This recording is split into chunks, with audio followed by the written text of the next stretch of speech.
going on, Jerome's? So Kwesi has been busy this offseason. All on Kwesi ball, doubling down on needs. But who's going to be the backup quarterback to J.J. McCarthy, right? Because Darnold, Egon to the Seahawks. Nick Mullins was allowed to walk to Jacksonville. Daniel Jones decided, I don't want to compete. I'm going to join the Colts. And yeah, connection with Alex Tanny and all that stuff. But who's going to back up J.J. McCarthy? Now, there are free agent options out there, like James Winston, Ryan Tannehill, Jumpin' Joe Flacco, etc. But what if there's another route, right? And Ben Gessling's Strib on KFan, as well as Alec Lewis, The Athletic in print, today talked about the Vikings potentially trading for a backup quarterback option. Now, it's not going to be a lot. The Vikings aren't going to move mountains to get a backup quarterback. What's likely going to happen is a pick swap. I'm not down for just giving up a straight up 5th round pick. But if they want to do yet another swappy swap, like the Vikings did with Jordan Mason, maybe we could go there. But not even like Jordan Mason. So not even a future 6th rounder. Just swap. We will trade you a future 6 for your future 7th. Something similar to that. Now, there are going to be a number of interesting names out there, and we're going to leave off the table players that just signed in free agency, like Mariota, Andy Dalton, Jabroni Brisket, Josh Dobbs, because, backup quarterbacks are valuable, and teams generally don't like giving up the veterans for free, but a couple of ones that could and should be available, let's dive in. So, up at 1, Ty God Taylor, right? So, Tyrod backing up Aaron Rodgers last season. It was funny. The game, I forget which game it was, but the Jets offense was completely ineffective, and then Ty God just marched down at the end in garbage time, scored a touchdown. Might have been the Bills game, but Ty God, been a starter in this league with multiple teams. He is 36, does have a $6 million base. Now, what's important here is that a lot of these players are on 1-year deals, but ones are on multiple ones. The sign-in bonus stays with the original team. So always think about cap numbers of when the money is paid. And the Vikings would only inherit what is left on base salaries, whether 2025 or potentially in the future as their cap it, right? And also a lot of these contracts aren't guaranteed. So Ty God, $6 million base, perfectly fine paying that. Also, since the Vikings will be trading for a backup quarterback, this would have no impact on the free agent compensatory picks for 2026, which is also good.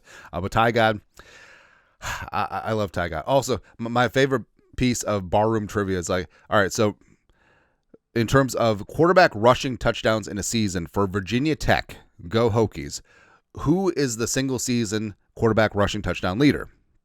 Now, immediately you would think Tyrod Taylor, Marcus Vick, Michael Vick.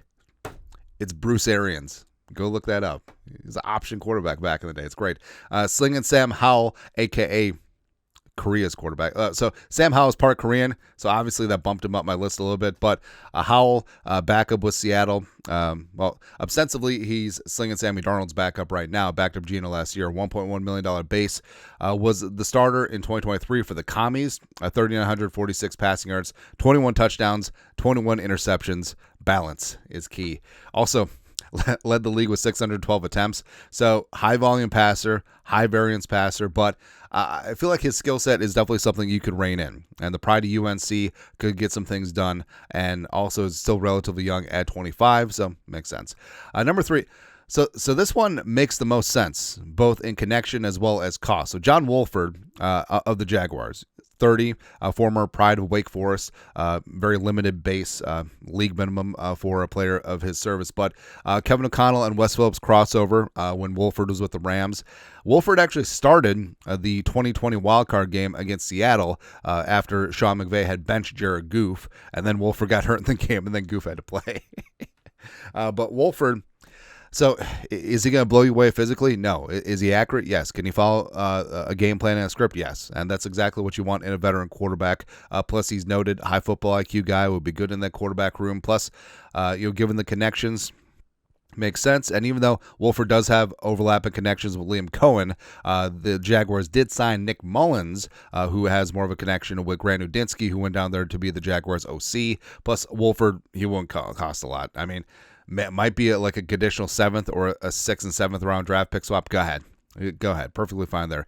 Davis Mills is interesting. So Davis Mills, only 27. His 2025 base is $3.6 million, so he's one of the more expensive ones. But Mills has actually started a fistful of games in this league. 26 career start for the Texans before they got C.J. Stroud.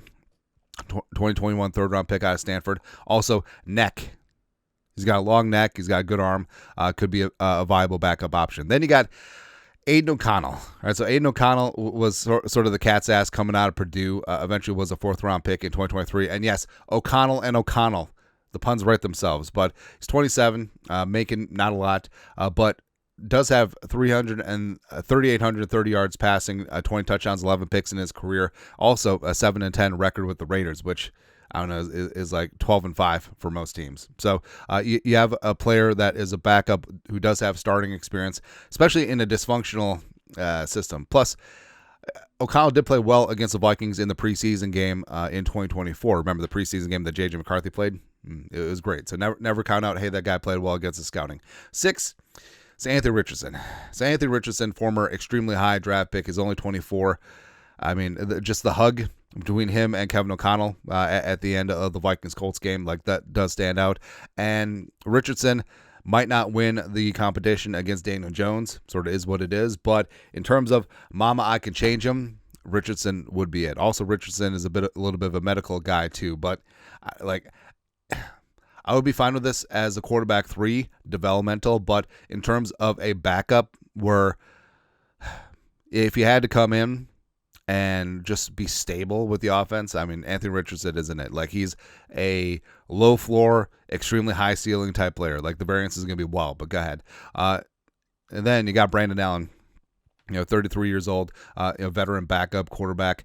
He spent some time in Denver as well as Cincinnati. And also, it's interesting that when he was with the Broncos, he started the JEROME curse game, where the Vikings were down 20 at home, and then Zimmer and the Vikings roared on back. JEROME curse sealed the game, and then right afterward, JEROME had his legal issues, which sort of spelled the end of his time with the Vikings. It's interesting. Mike White. So Mike White is kind of awesome. So Mike White, he's a gunslinger as a backup, and he had a mini Linsanity run with the Jets back in the day, 2021, 2022. But he could be available as the Bills do have Mitchell Trubisky-Ponder backing up Josh Allen. And no, we're not trading for Mitchell Trubisky-Ponder. Then you got Jared Hall of the Seahawks. So one of the Seahawks backups. Why not? But Jared Hall obviously got his career started here with the Vikings and had some decent moments of preseason, as well as that second drive against the Falcons in 2023. And eventually the Vikings did choose Brett Rippon over Jared Hall, so maybe he's still bitter about that. But someone who's familiar with the scheme and the system, someone who's going to be dirt cheap, I mean, you could do a lot worse than the Mormon missile. And then you got Hendon Hooker. So Hooker has been, I got some hookers in my room. Hooker had been talked about as a potential trade target at the deadline last year as the Lions, they brought aboard, hey, Teddy, to back, which, I mean, Teddy is the backup quarterback for the Vikings. I know people poo-poo on it, but, I mean, if Teddy was good enough to be the backup of the Lions, why can't he be the backup for the Vikings? But it was Hooker, 27, a little bit of an older prospect coming in out of Tennessee, also coming in off of a torn ACL, 2023 third-rounder. And it's hard to gauge, the value of a quarterback coming out of that Tennessee offense with Josh Heupel, but Hooker does have decent arm, does have high football IQ, does have some good intangibles. So, I mean, could also just taken from a division rival would be kind of funny. Might have to pay a bit of a premium, but it is what it is. Anyways, that's it. That's it. So if the Vikings don't sign a Jameis or a Joe Flacco or a Tannehill, there are other